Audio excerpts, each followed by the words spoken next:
Ulduzlar kimi insanlar da bir-birinə bənzəmir. Onların da uzaqdan uzağa diqqəti daha çox cəlb eləyəni, parlağı, göz qamaşdıranı olur.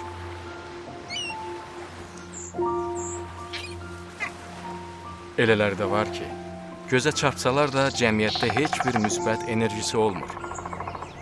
Sübh şəfəqindən enerji alaraq günəş kimi cəmiyyəti isindirən, qəlbləri, düşüncələri zənginləşdirən elə insanlar da var ki, daima diqqət mərkəzində olurlar.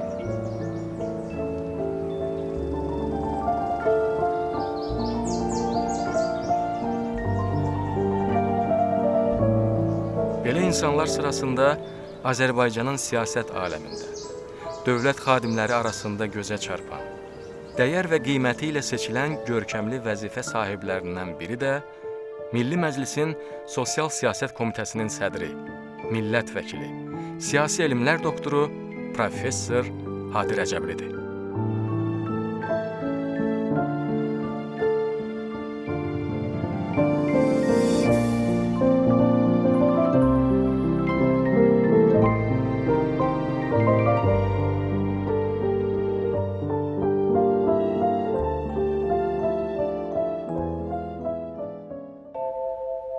Hadi Musaoğlu Rəcəbli 1947-ci il oktyabrın 25-də Lənkəran rayonunun Veravul kəndində dünyaya göz açmışdı. 1964-cü ildə Lənkəran şəhər 2 saylı orta məktəbi bitirən Hadi Rəcəbli elə həmin il Moskva Yeyinti Sənayesi İnstitutunun qiyabi şöbəsində təhsil almaqla yanaşı, əmək fəaliyyətini də davam etdirmişdi. 1970-ci ildə institutu bitirən Hadi Rəcəbli 1971-ci ilin fevralında Lənkəran şəhər Komsomol Komitəsinin əvvəlcə 2-ci katibi, daha sonrasa 1-ci katibi vəzifəsində çalışmışdı. Bakı Ali Partiya Məktəbinin məzunu olan Hadi Rəcəbli bir müddət Bakinski Raboçi qəzetinin bölgə müxbiri kimi fəaliyyət göstərmişdi. Daha sonralar o, Lənkəran Xalq Deputatlar Soveti İcraiyyə Komitəsinin sədri və Şəki Rayon Partiya Komitəsinin 1-ci katibi vəzifəsində çalışmışdı. Siyasətçi, ictimai xadim, siyasi elmlər doktoru, professor, 5 çağırış Azərbaycan Respublikası Milli Məclisinin üzvü olan Hadi Rəcəbli 1995-ci ildən Sosial Siyasət Komitəsinin sədridir. O, 8 kitabın və 220-dən çox elmi publisistik məqalənin müəllifidir. Bu illər ərzində Hadi Rəcəbli bir sıra dövlət mükafatlarına, 1976-cı ildə əmək igidliyinə görə, 1977-ci ildə əmək rəşadətinə görə medallarına, 1986-cı ildə şərəf nişanı, 2007-ci ildə şöhrət, 2017-ci ildə isə 2-ci dərəcəli vətənə xidmətə görə ordenlərinə layiq görülmüşdü.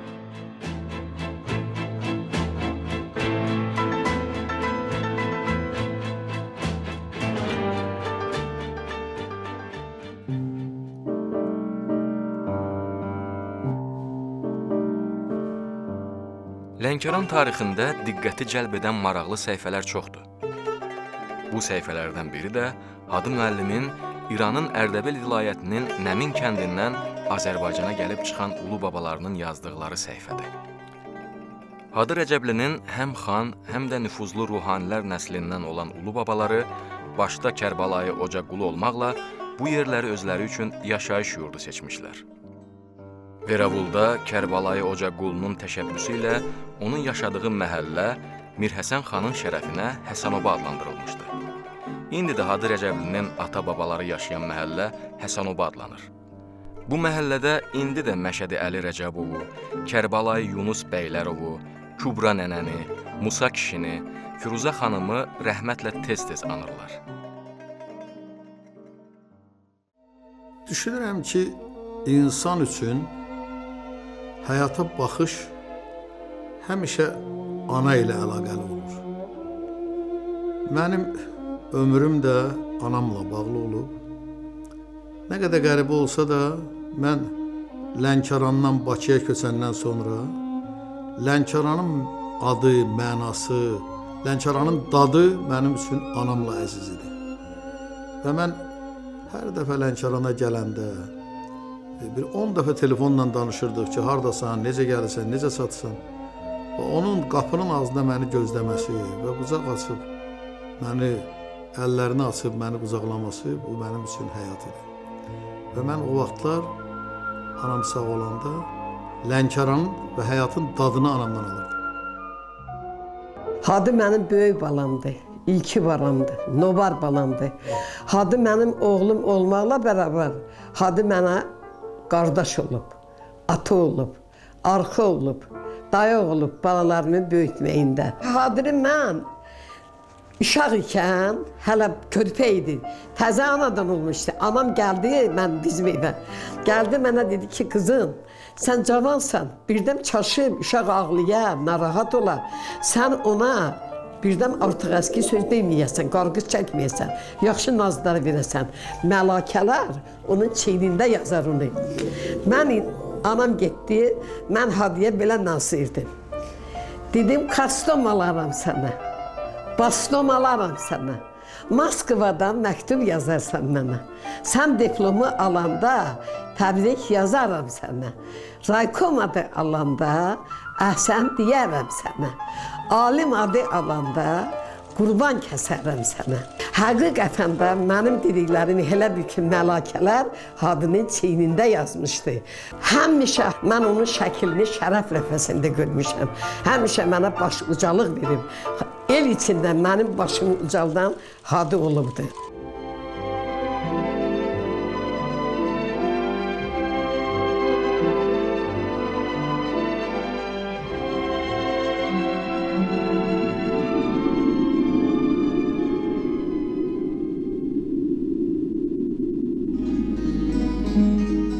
İnsan taleyində enişlər, yoxuşlar, mürəkkəb sınaqlar çox olur.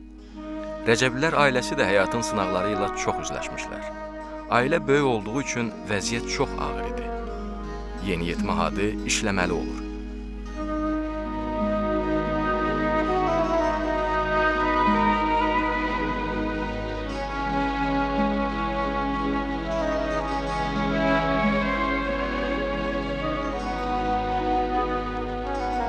Bu yeniyetmə çörək qazanan oğlanın onda cəmi 15 yaşı var idi. Çörək zavodu onun üçün həyat məktəbi oldu.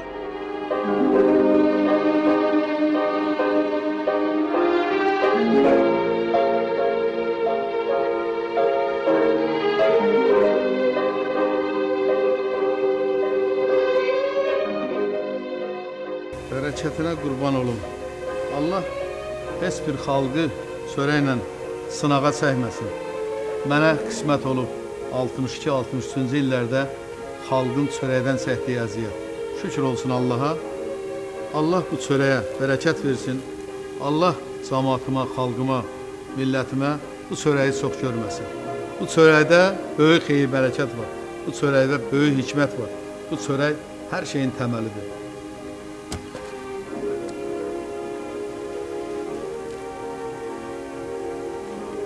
Nə gözəl qoxusu var.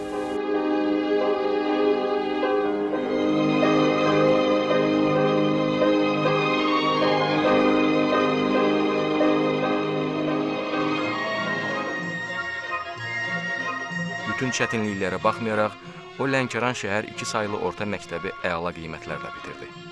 Sinif yoldaşları kimi o da ali təhsil almaq istəyirdi. Hadi də işdən ayrılmadan çalışdığı müəssisənin işinə uyğun bir ali məktəbi, Moskva Yeyinti Sənayesi İnstitutunun qiyabi texnologiya şöbəsini seçdi. O, 1964-cü ilin payızında Moskva şəhərinin tələbə dünyasının tam hüquqlu üzvü oldu. İnstitutda oxuduğu dövrlərdə Hadi çörək zavodunun bütün sexlərində texnoloq, iqtisadçı kimi işləməli oldu.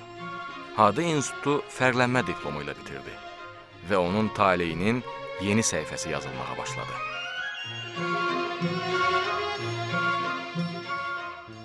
Hadi da mən də qarşılıqlı şəkildə mən deyərdim ki, biz bir-birimizin ömür tarixçəsiyik. Hadi uşaqlıqdan onda bir liderlik keyfiyyəti var idi.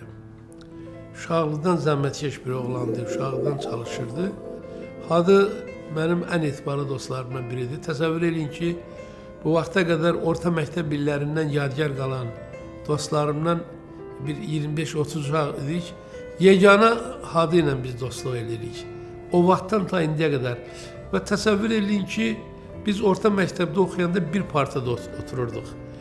Tale ilə gətirdi ki, biz artıq 12 ildir Milli Məclisdə deputatıq və biz yenə də uzun illərdən sonra yenə də gəlib bir partada, yəni bir yerdə otururuq. Bu demək olar ki, bu nadir bir hadisədir. Bəlkə də milyon insanlardan biri belə olar ki, orta məktəb dostu bir yerdə oturasan partada və gəlib Milli Məclisdə yenə oturasan. Adı həmişə gözü tox olub, ürək açıqlığı, səmimiliyi, yəni uşaqlıqdan bu keyfiyyətləri mən onda hiss eləmişdim. Əlbəttə bizim elə vaxtlarımız olub, təsəvvür edin, uzun bir ömür paralel yaşamışıq. Küsən vaxtlarımız da olub, talaşan vaxtlarımız da olub, amma bu uzun çəkməyib. Çünki bizim içimizdə bir səmimiyyət olub və qısa müddətdən sonra ya o, ya mən başa düşmüşəm ki, məsələn, hansı birimiz səhvdir, gedib yenidən barışmışıq. Yəni, əsl dostluq məncə belə olmalıdır. Mənim yadıma gəlir, biz 2005-ci ildə Yeni Azərbaycan Partiyasından deputat seçilmiş insanları Cənab Prezident İlham Əliyev bizi prezident aparatına qəbul edəndə, təbii ki, yenə biz bir yerdə otururuq da adı ilə, bizim mümkün deyil ayırmaq və komitə sədrlərini seçəndə Cənab Prezident öz namizədlərini irəli sürəndə, sosial siyasət komissiyasına gələndə və o hadı haqqında çox yüksək fikir dedi. Dedi, hadı sosial siyasətin çox gözəl bilicilərindən biridir. Sosial siyasətin ən yaxşı, yəni o Azərbaycanda ondan mən deyərdim ki, yaxşı bilən yoxdur bunu. Və təklif elədi ki, yenidən hadı sosial siyasət komissiyasının, o vaxt komissiya idi, sonralar komitə adlandırıldı, komissiyasının sədri seçilsin. Cənab Prezident bunu deyəndə mən onun əlini sıxdım. Yəni bu təbrik əlaməti olaraq hadı haqqında çox yüksək fikir dedi. Aramızda bizi birləşdirən yalnız və yalnız səmimiyyətdir.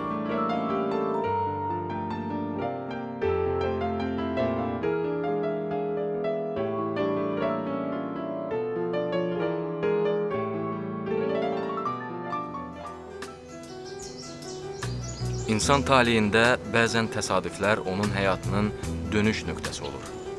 Hadi Rəcəblinin də həyat yolunda bir təsadüfi görüş onun sonraki siyasi taleyində mühüm bir dönüşə, vəzifə karyerasına təkan vermiş oldu. İnsanın taleyində zəhmət, məqsəd və qismət rolu olmuş. Bunları bir-birindən heç vaxt ayırmaq olmaz. Adamlar istirahət günü evdə olardılar. Mən istirahət günlərdə işə gedərdim. Komsomol fəalı kimi. Və bu günlərin birində rayona yeni gəlmiş o dövrlərdə birinci katib İsa Məmmədov təşkilatlarla tanış olmaq istəyir. Heç kimə heç zad demədən müəssisələrə gedir, müəssisələrlə tanış olur və beləliklə öz fikrini formalaşdırır. Belə günlərin birində mən istirahət günü zavodun həyətində gəzəndə gördüm bir qalustuklu, o dövrlər üçün çox gözəl geyinmiş bir kişi həyətə girdi və məni yanına çağırdı və mənimlə söhbət elədi.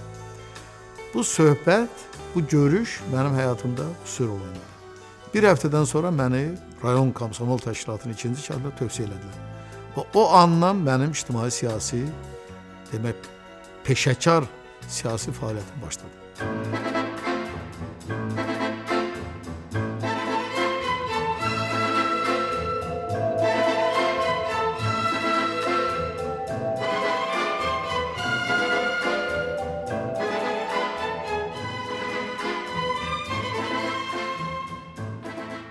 ...1983-cü ilin dekabrında Respublika Mərkəzi Komitəsi tərəfindən Şəkiyə birinci katib göndəriləndə Hadi Rəcəblinin 36 yaşı var idi. Rayonda ilk görüşü ağsaqqallarla oldu. Onların dediklərini, irad və təkliflərini diqqətlə dinlədi. Şəkidə bir sıra nöqsanların üzdə olduğunu gördü. 1984-cü il yanvarın 28-də keçirdiyi ümumi vəzifələrə həsr olunan plenumda birinci katib özünün iş metodlarını elan etdi. Elə həmin gündən şəkillər aralarında ona Ağbaş katib dedilər. Hadi Rəcəbli bu sözdən incimədi. Əksinə, təbəssümlə başını bulayıb öz-özünə dedi. Bunlar deyəsən artıq məni özlərinki hesab edirlər.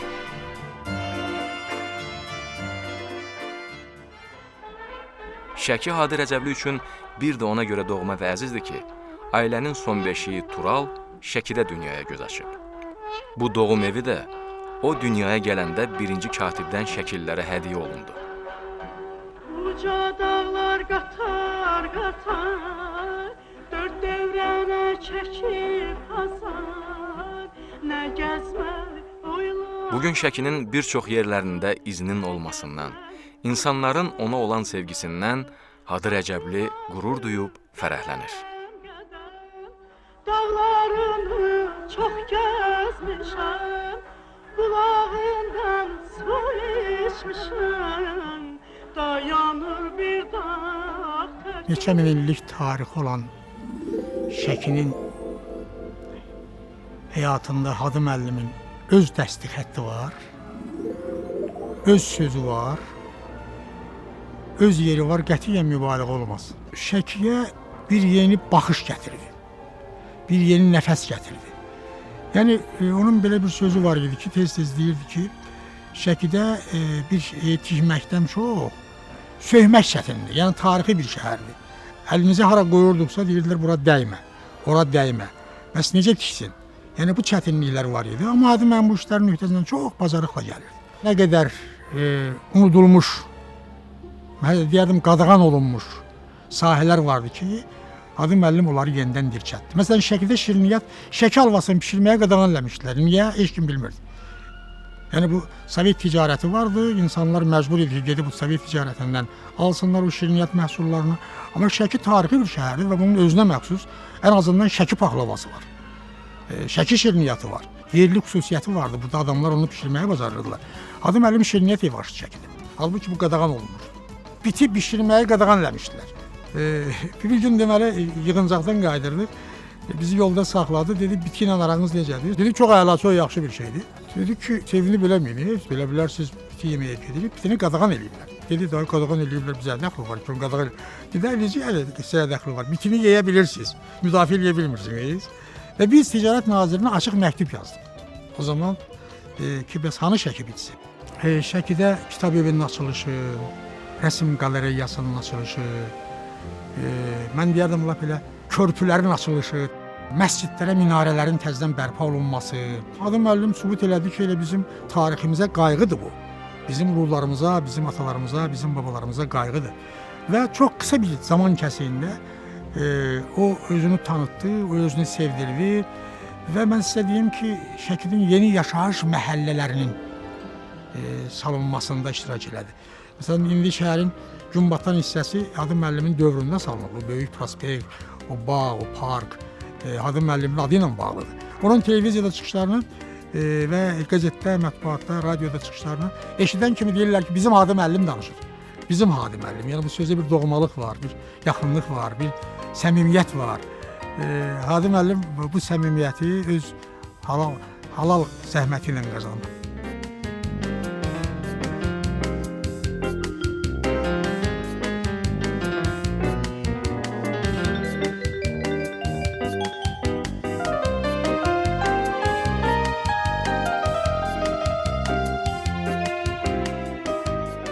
Salamünaleyküm.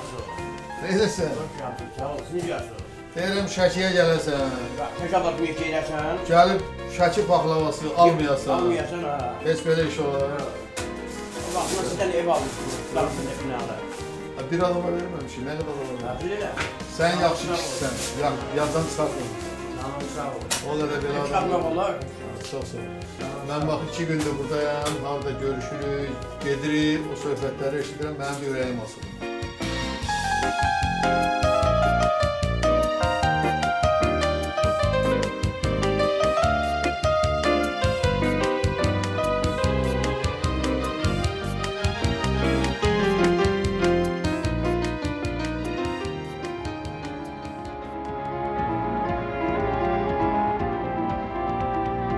Hələ 1978-ci ildə Bakı Ali Partiya məktəbini bitirəndə artıq onun BMT-nin ixtisaslaşmış qurumları ilə bağlı namizədlik dissertasiyası hazır idi. Lakin o dövrün tələblərinə görə rəhbər partiya Sovet işində çalışanlara elmi fəaliyyətlə məşğul olmağa icazə verilmirdi. Ali Partiya məktəbində o dövrdə də Beynəlxalq Münasibətlər kafedrası var idi. Və bu kafedranın müdürü Fasılıyev familiyalı bir Cəlilabaddan olan Rus kişi idi və təmiz Azərbaycan dilində danışırdı. Və o dövrlər üçün BMT-nin ixtisaslaşmış qurumları ilə onu heç kim bilmirdi ki, nə belə şeylər var, nədir. O mənimlə bu məsələni bir daha elmi baxımdan araşdırmağa başladı və beləliklə mənə tövsiyə etdi və mən o dövrdə hələ Ali Partiya məktəbini bitirməmiş mənim elmi işimin ilkin ştrixləri artıq məlum idi. Və bu iş sonradan Ali Partiya məktəbi qutarandan sonra bu iş yekunlaşdı, bitdi və Paçuluyev o dövrlər üçün buna çox yüksək qiymət verdi və mənə həvəsləndirdi ki, sən elmi işlə məşğul ol. O dövrlərdə belə bir tendensiya var idi ki, dövlət qulluğunda işləyən, rəhbər partiya işində işləyən adamın elmi fəaliyyətlə məşğul olması yaxşı baxılmırdı. Və buna icazə verilmirdi. Qeyri-rəsmi də olsa buna icazə verilmirdi. Və beləliklə mən onda Ali Partiya məktəbini qutarandan sonra Mərkəzi Komitənin orqanı olan Bakinski Raboçi qəzetində işlədim.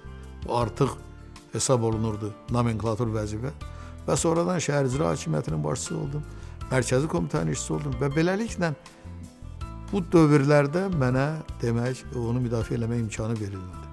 Sonra qismət oldu deputatlıq fəaliyyətinə başlayanda ilk gündən başlayaraq mən o müdafiə ilə maraqlandım və qısa müddətdə mən Azərbaycanda ilk dəfə olaraq siyasi elmlər namizədi elmi dərəcəsini aldım.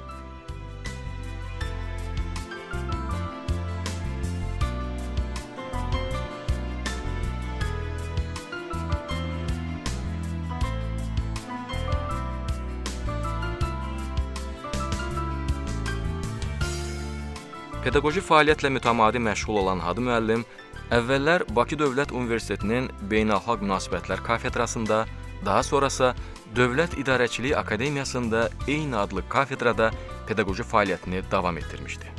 Bugün professor Hadi Rəcəbli Dövlət İdarəçiliyi Akademiyasında Dissertasiya Müdafiə Şurasının üzvü, Dövlət Buraxılış Komissiyasının sədridir.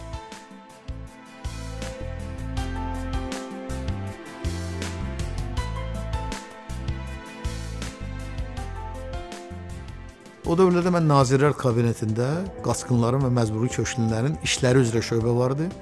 Mən o şöbədə işlədim, şöbənin müdiri oldum. Qismət oldu, mən BMT-nin Ali Qaçqınlar Komissarlığı ilə bilavasitə əməkdaşlıq etməyə başladım. Və beləliklə mən orada BMT-nin bu həmin ilkin başladığım namizədlik işinin subyektləri ilə burada görüşməyə başladım. Bilavasitə o qurumlarla mən işlədim və mənim o elmi işimi də biraz bu zənginləşdirdi. Və biz o vaxt elə bir kitab çap elətdirdik. BMT-nin ixtisaslaşmış qurumları və Azərbaycan. BMT-nin Azərbaycandakı nümayəndəliyi vardı burada. Paulo Lembo və o dövr üçün, onlar üçün də əhəmiyyətli idi ki, belə bir kitabın ortaya gəlməsi. Və bu günləri də o böyük əhəmiyyət kəsb edir. Bu günləri də həmən dərslik kimi ondan istifadə edilir. Onun üçün xüsusi proqram mən hazırlamışam. Beləliklə o kitab bu günləri də gündəmdə olan bir dərslikdir.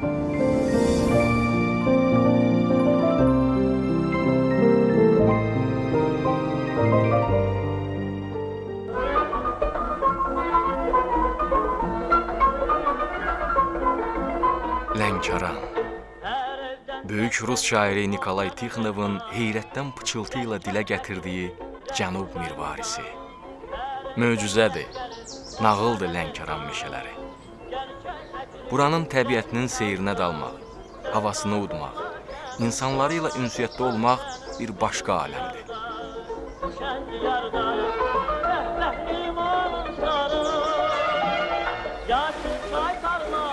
Lənkəranda dəniz də var, dağ da var, aran da var. Dağları əzəmətli, vüqarlı bu yurdun sipəridir. Hadi Rəcəbli bütün bu gözəlliklərlə nəfəs aldığı üçün bu yurd sevgisi onu tez-tez özünə çəkir. Qəlbi riqqətə gətirən bu vətən sevgisi, hisslər, duyğular sonradan şeirə, mahnıya çevrilib qəlblərə yol tapır. Hadi müəllimlə biz 40 ilə yaxındır ki, bir-birimizi tanıyırıq, tanışıq. Hadi müəllimin bütün ömrü, bütün həyatı, bütün onun varlığı insanlarla bağlıdır. Mənə elə gəlir ki, Hadi müəllim son 35-40 ili özü üçün yaşamayıb. Çünki onun üçün ən öncə, ən irəlidə olan bizim xalqdır. Çox tərəfli insandır. Misal üçün, bəlkə çox adam bilmir ki, Hadi müəllim çox gözəl şeirlər yazır. Mən Hadi müəllimin pərəstişkarıyam. Özü də bu hisslər daha da çox artdı. Biz onunla yeganə bir mahnı yazmışıq. ilk mahnımız idi, ilk əməkdaşlığımız idi. Belə ki, Lənkərana həsr olunan mahnı idi. Çox gözəl sözləri var o mahnının. İlk dəfə oxuyan kimi gördüm ki, bütün mənzərələr canlanır gözümün qabağında, qarşısında və fikirləşdim ki, İlahi, sən necə gərək sevəsən bu torpağı, səni böyüdən, səni yaradan torpağı ki, ona elə şeir həsr eləyəsən. Və mahnı çox qısa bir müddətdə hazır oldu.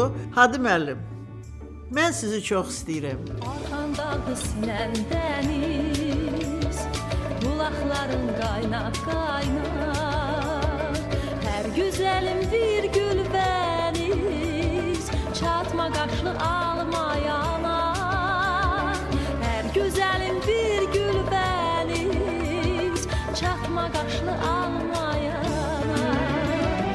Əsrlərin yaddaşıdır, qızıl ağac güyan təzər, məclislərin şahdaşıdır, halayla şənləmələr.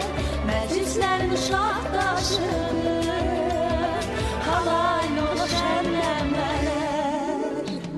Ana laylam Lənkəranım, ilk sevgilim Lənkəranım, doğma yurdum Lənkəranım, Lənkəranım, Lənkəranım.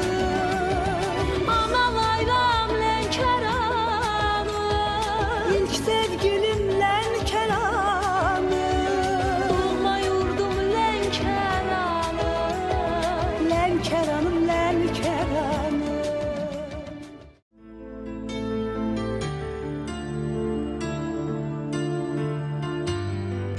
Bu parta arxasında oturmaq məni 60 il bundan öncəki bir tarixə qaytardı. Yadıma həmin o məktəb düşdü. O dövr üçün təzə məktəb olsa da, indiki məktəblərlə heç müqayisə ediləsi deyildi. O dövrün partası da belə deyildi. Və bu gözəlliyi, bugün bu şəraiti görəndə inanın ki, mən bir daha möhtərəm prezidentimdən minnətdarımı bildirmək istəyirəm. Son illər tikilən 3000-dən çox məktəb, Mehriban xanım Əliyevanın, bizim birinci vitse-prezidentin, ölkəmizdə məktəb siyasəti ilə bağlı apardığı işlər və yaradılan bu maddi texniki bazı inanın ki, qol-qanad verir mənə, fərəhləndirir, sevindirir. 60 ildən sonra bu məktəbi yenidən bərpa etdirdik, təmir etdirdik. Bax, o imkanlar, o dəstəyin hesabına bu məktəb bax, belə bir görkəm aldı. Mən bu parta arxasında oturanda istər-istəməz yanımda boşluq hiss elədim. Hüseyn Balanın yeri göründü. Hüseyn Bala Mirəlimovdan bizə qismət olub. O vaxtlarda 5-ci, 6-cı siniflərdə bir yerdə oxumuşuq. Allahın qisməti, taleyin qisməti ona gətirib çıxardıb ki, indi də biz 2-ci cərgədə, parlamentdə yenə yan-bayan otururuq. Mən bu məktəblə çox bağlıyam. Mənim anam bu məktəbdə dərs deyib. Mənim bacı qardaşlarım burada oxuyublar və sonra mənim bacım burada dərs deyib. 2 bacım burada müəllim olubdu. Və bu müəllim ailəsində böyüyən və məktəbə, müəllimə olan münasibət bizdə bugün də yaşayır. Mənim 2 qızımın biri filologiya elmləri namizədidir, müəllimədir. Böyük oğlum hüquq elmləri namizədidir, müəllimlik edir. Qardaşımın biri Lənkəranda müəllimlik edir, 2 bacım müəllimdir. Bu məktəb bizə həmin o müəllim peşəsinə marağı aşılayıb. Bu məktəbə biz borcluyuq. Mən bu məktəbin kollektivi ilə inanın ki, görüşəndə də çox zövq alıram. Bu məktəbin kollektivində bir ruh var, yüksək ruh var. Bunların hər bir müəllim peşəsinə vurğun insanlardır, bağlı insanlardır. Bu əlbəttə bizi və məni sevindirir. Hər dəfə Hadi müəllim məktəbimizə gələndə bizim üçün bir bayram olur. Bu bayrama bütün müəllimlər sevgi ilə, sayğı ilə yanaşır. Çünki Hadi müəllim özü də məhz bu məktəbdə oxuyub, buranı bitirmişdi. Həmişə uşaqları aşılayanda ki, bax gördüyünüz Hadi müəllim 2 nömrəli tam orta məktəbin şagirdi olub, buranı yüksək təhsillə başa vurub. Onlar Hadi müəllimin bu yüksəlişini eşidəndə, bu nailiyyətlərini eşidəndə sanki onlar da davamçıya çevrilmək istəyirlər. Onlar da vətəni sevmək, onun gözəlliyinə vurğun olan bu insanın davamçısı olmaq üçün səy göstərirlər. bizə belə sual verirlər. Müəllimə, biz də böyüyəndə belə ola bilərik. Bunun üçün nə lazımdır bizə? Bu vaxtda biz Hadi müəllimin həyat səhifələrini bir-bir səhifələyirik. Onlara örnək gətiririk. Bunun üçün həyatda oxumaq, zəhmət çəkmək, vətəni sevmək, torpağı sevmək, ona bağlanmaq. Hadi müəllim özü müəllim ailəsində dünyaya göz açmışdı. Çünki onu dünyaya gətirən ana Firuzə xanım mənim müəllimim 2 nömrəli məktəbdə mənə dərs demişdi. Firuzə müəllimənin təhsil verdiyi şagirdlərin sorağı çox-çox yüksəkliklərdən gəlir. Mən qürur hissi duyuram ki, nə yaxşı ki, mən Firuzə müəllimənin şagirdi olmuşam. Müəllim adı məhz mənim üçün örnək olan bu xanımdan gəlmişdi. Bizim məktəbimiz əsaslı təmiri məhz Hadi müəllimin adı ilə bağlıdır. Texniki bazanın gücləndirilməsi, məktəbimizə verilən proyektor, televizorlar, kompüterlər, tapılmayan kitablar, bunlar göz qabağındadır. Hər dəfə şagirdlərimiz bunu görəndə onlar bu qədər qəlbi geniş olan insana oxşamaq istəyirlər.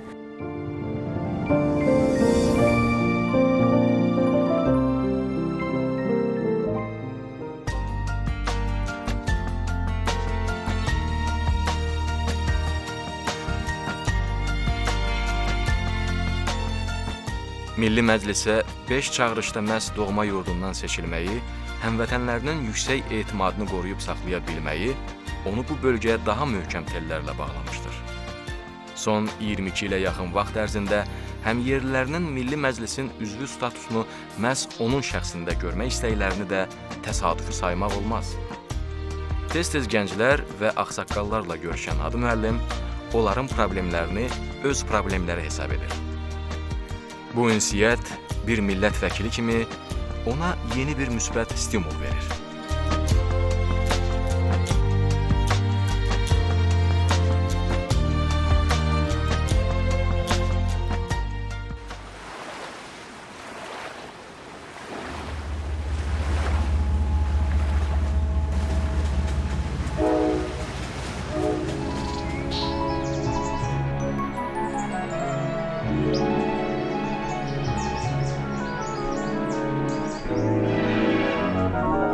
Hadi müəllim insanı təbiətin bir hissəsi hesab edir. Elə özünü də torpaq adamı bilir. Hər səhər doğan günəş ilk şəfəqləri ilə təbiətə sığal çəkəndə, otlar üzərindəki şeh damcıları ona xoş ovqat bəxş edəndə, onun həyat və torpaq sevgisi 1-ə 10 artır. Nəfəsinə torpaq ətri qarışır. Həmin dəqiqələrdə torpaq onu özünə çəkir. Hadi müəllim də torpaqla öz sevgisini bölüşür. Ona sığal çəkir.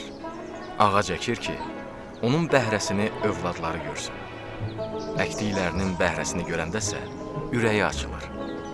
Bağçasında səliqə-səhman yaradır ki, əkdiyi güllər, çiçəklər, ağaclar boy atıb insana sevinc bəxş eləsin.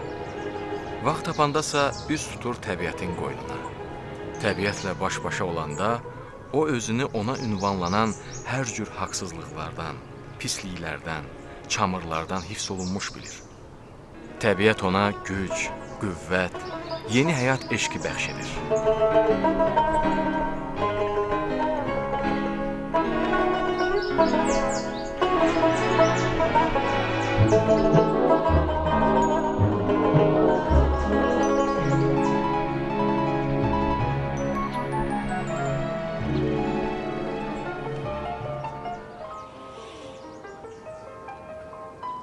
Bu şeir Danimarkanın Kopenhagen şəhərində yarandı.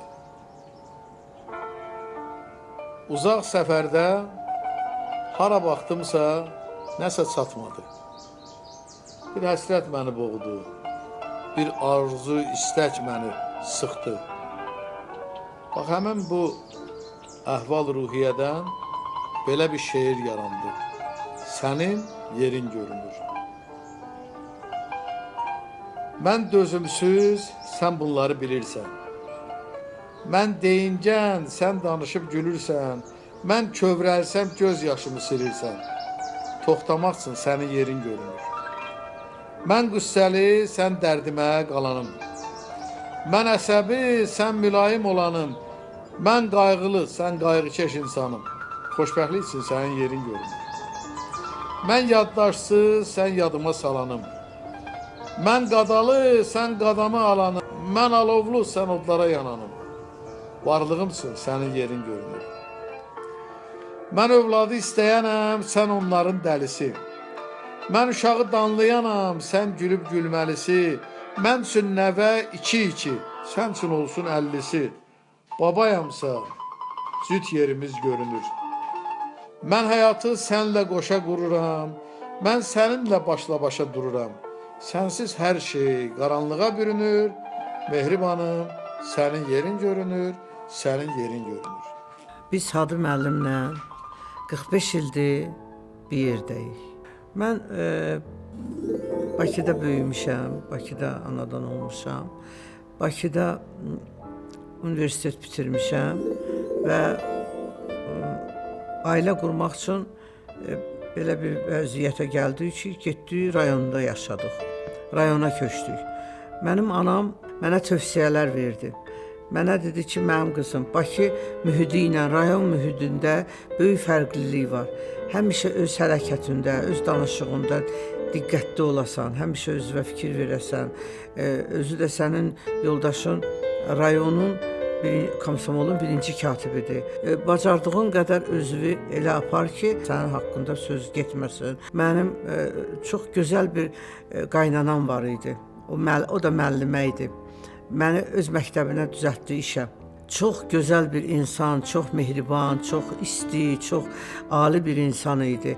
Və mən orada heç hiss eləmədim ki, çətin bir yerə düşmüşəm. Mən qaynanamla biz ana bala kimi rəftar eləmişik. Mən qürur hissi ilə deyə bilərəm ki, Hadi müəllimlə bir yerdə biz xalqımıza dəyərli evladlar bəxş etmişik. Mən düşünürəm ki, biz Hadi müəllimlə Allah qoysa, hələ bundan sonra öz evladlarımızın, öz nəvələrimizin, nəticələrimizin yaxşı uğurlarını görəcəyik, sevinəcəyik və yaşayacağıq. –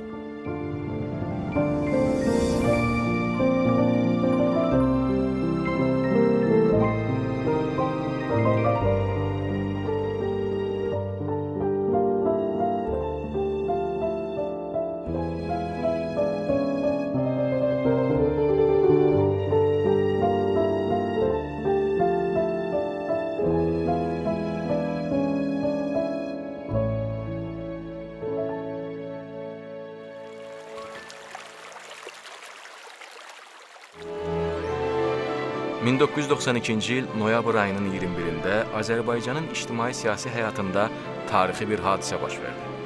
Naxçıvanda Yeni Azərbaycan Partiyasının təsis konfransı keçirildi. Heydər Əlirzaoğlu Əliyev yeni siyasi qurumun sədri seçildi.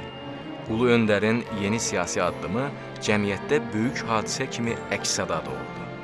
Partiyaya qəbul olunan üzvlərin sayı günbəgün artdı. Onların sırasında Hadi Rəcəbli də var idi. O, ideal bildiyi insanın adı ilə bağlı olan Yeni Azərbaycan Partiyasına üzv olmağı özünə şərəf sandı.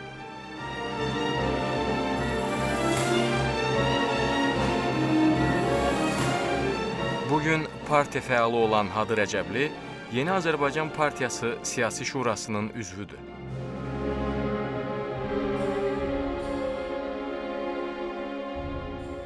Ulu öndərimiz daim mənim üçün örnək yer olub. O dövrlərdə vəzifələrə irəli çəkilərkən onun qəbulunda olurdular, o məsləhətlər verirdi, tövsiyələr verirdi. O tövsiyələrə kim əməl edibsə, sağdırsa, bu günlərdə hakimiyyətdədir. Kim o tövsiyələrə əməl etməyibsə, o adamlar ortada yoxdurlar. Bax, mən daim çalışmışam onun tövsiyələrinə əməl edeyim, ona oxşamağa çalışım. Yəni, örnək yerimiz olub Ulu öndərimiz. Əlbəttə, Ulu öndərimiz də heç vaxt diqqətdən kənarda saxlanmayıb bizi. Daim bizlə maraqlanıb, hardayıq, hansı işlə məşğuluq, necə işləyirik. Yəni, bu marağın özü də bizdə biraz məsuliyyət üçün oyadır. Sosial müdafiə sistemində islahatlar, inqilabi islahatlar aparılıb. Bunlar ancaq xarizmatik şəxsiyyət tərəfindən aparıla bilərdi. Yəni, biz ilk növbədə Ulu öndərimizin, Heydər Əliyev dühasının şəxsiyyəti ətrafında o dövlət quruculuğu modelləri gedib. Neft kontraktlarını nəyə görə bağladılar Azərbaycanda? Heydər Əliyevin şəxsiyyətinə görə. Xəzərin hələ statusu müəyyənləşməmişdi, hardadır, nədir? Görün, bütün görülən işlərin, yəni dünyada bizim tanınmağımız, dövlət kimi qəbul olunmağımız, bütün məsələlərdən danışanda ulu öndərimizin xarizmatik şəxsiyyət olduğundan danışmalıyıq. Onun adına görə bizi dünya qəbul edir. Onun adına görə bu dövlət kimi qəbul olunur.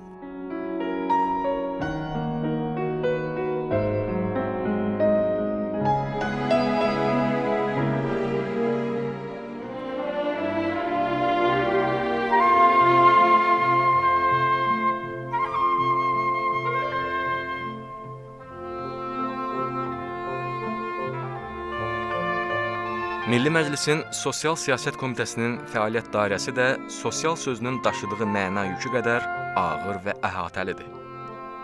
Sosial qanun yaradıcılığı ilə yanaşı vətəndaşların sosial problemlərinin həllinə yardımcı olmaq komitənin əsas fəaliyyət istiqamətlərindəndir. Adı Rəcəbli millət vəkili olaraq hər bir qanunun yaradılmasında, cəmiyyətə anlaşıqlı dildə çatdırılmasında öz fəal və prinsipial mövqeyini həmişə ortaya qoymuşdur. Onun kütləvi informasiya vasitələrində qanunların təbliği sayəsindəki fəaliyyəti də daim diqqət mərkəzindədir. Qanun yaradıcılığı prosesi olduqca gərgin, çətin, həm praktik, həm elmi təfəkkür tələb edən bir sahədir. Təsəvvür edin ki, biz hər bir qanunu ərsəyə gətirmək üçün ən azı 10 dövlətin qanun layihələrini, qanunlarını tərcümə edilmiş şəkildə öyrənirik. Dünyanın model qanunları var, model qanunları axtarıb tapırıq. Və beləliklə bu dünya təcrübəsini sonra yerli reallıqlarla uyğunlaşdırırıq. Təxminən 130 qanun bilavasitə bu dövr ərzində mənim qələmimdən çıxan qanunlar. Onlar hazırlanıb, işlənilib, ortaya çıxarılıb. Təxminən mən sizə deyim ki, bir 300-ə yaxın qanun da möhtərəm prezidentimizin imzası ilə parlamentə gəlib, o qanunlar da işlənilib, orada da bəzi addımlar atılıb, büdcə ilə bağlı məsələlər, digər məsələlər, belə bir təməl qanunlar ortaya qoyulub. Digər bir addım nədir? Bizim zaman dəyişə-dəyişə, illər ötə-ötə qanunlara əlavə dəyişikliklər olur. Məsələn, reallıq deyir ki, imkan var, maliyyə imkanı var, ki, filan qanuna dəyişiklik eləyək, filan sosial müdafiəni gücləndirək. Bu istiqamətdə də qanun layihələrdir. Biz beynəlxalq konvensiyalara qoşulmuşuq. Təsəvvür edin ki, haradasa mənim hesablamama görə bir 400-ə yaxın beynəlxalq konvensiyaya qoşulmuşuq.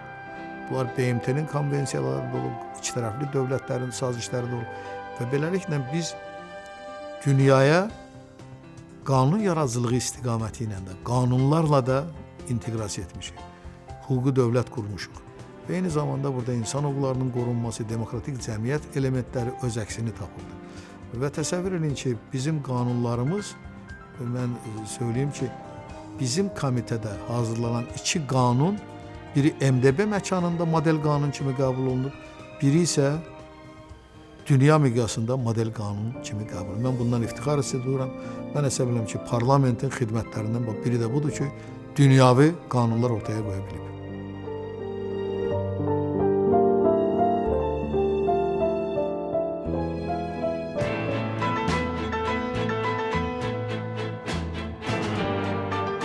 Söz sərrafı, tribun olan Hadi müəllimin natiqlik bacarığı onun peşəkar siyasətçi olmasından irəli gəlir. Onda natiqliklə bağlı təcrübə hələ Komsomol partiya illərindən formalaşmışdır. Əlbəttə, o, Ulu Öndər Heydər Əliyevin kadrı onun siyasi məktəbinin yetirməsidir. Milli Məclisdəki fəaliyyəti isə onun natiqlik qabiliyyətini geniş auditoriya tanıtdı. Sosial siyasət dövlətin əlbəttə başlıca siyasətidir. Nə qədər böyük xoşbəxtlikdir ki, Ulu Öndərimiz də və bugün onun davamçısı olan İlham Əliyev cənabları da baş məqsəd hakimiyyətdə vətəndaşı görürlər. Vətəndaşın güzəranının yaxşılaşması. Görülən işlərin hamısının son nəticəsi Azərbaycan vətəndaşıdır. İlham Əliyev cənabları Azərbaycanda dünyavi dövlət qurmaqla bərabər gördüyü bütün işlərdə tikililər, məktəblər, səhiyyə ocaqları hamısında dünyavilik gözlənilməklə, onun keyfiyyəti, onun bütün məqamları dünyavi olmaqla İlham Əliyev cənabları Azərbaycanda milli mənəvi dəyərləri qoruyur. Azərbaycançılıq ideologiyasını həmişə əldə rəhbərlikdir. Bax, bir böyük istiqamətdir ki, İlham Əliyev Zənəblərinin apardığı işin mahiyyətində duran məsələ. Mehriban xanım Azərbaycanda və dünyada mərhəmət simvolu kimi özünü göstərə bilir. Bu günləri dünyada Mehriban Əliyeva adı mərhəmət simvoludur. Vitse-prezident seçiləndən sonra ilk görüşü nə oldu? Qaçqın məcburi köçkünlər, onlar üçün mənzilin tikilməsi, onların şəraitinin yaxşılaşması. Bax, budur bizim demək, dövlət quruculuğunun mahiyyətində olan məsələ və Mehriban Əliyevanın mərhəmət simvolu kimi atdığı addımlar.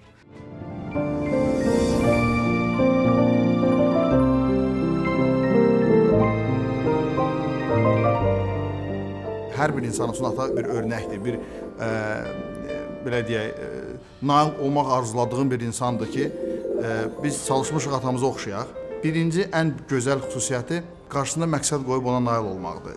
Hadi müəllim məqsədinə nail olmaq üçün nə vaxtını, nə canını əsirgəmir və biz onu az görmüşük evdə uşaq olanda. Çünki böyük vəzifələrdə olub. Həftənin 7 gününü bu işdə keçirib. Təbii ki, arada bir məni götürdü özü ilə qışlaqlara, yaylaqlara və gördüyümü orada görürdüm. Amma tələbə illərimdə biz artıq Bakıda yaşayırdıq. O illərdə atam Nazirlər Kabinetində şöbə rəisi idi və illər keçdikcə təbii ki, adam ailə qurmaq haqqında fikirləşəndə anasına baxır, atasına baxır, ailəsinə baxır və mən də həmişə arzulamışam ki, atam kimi simvol olum. Mənim atamın 3 gözəl insani xüsusiyyəti var ki, hesab edirəm hər kişinin, hər atanın bu xüsusiyyətləri olması vacib amildir. Birinci, çox zəhmətkeş və işgüzar bir insandır. Mən gözümü açandan atamı işləyən, əziyyət çəkən, əmək qoyan görmüşəm və bu gözəl bir nümunədir.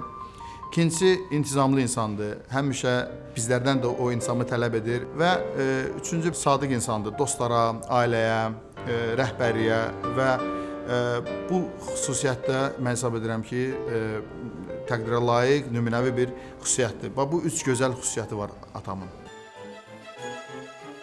İnsan ömrü deyəndə gözlərimiz önündə ən əvvəl ailə canlanır.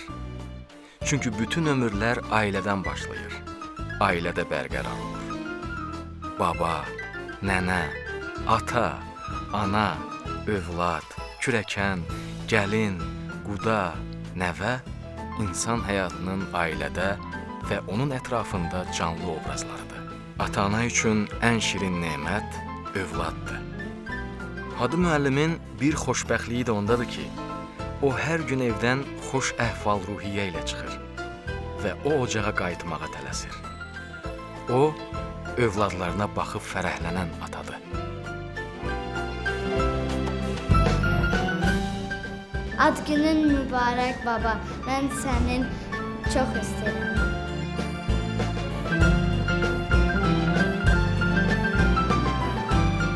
Mən Rəcəbli Hadiyam, öz babamın adıyam. Baba məni çox sevir, ləzzətliyəm, dadıyam.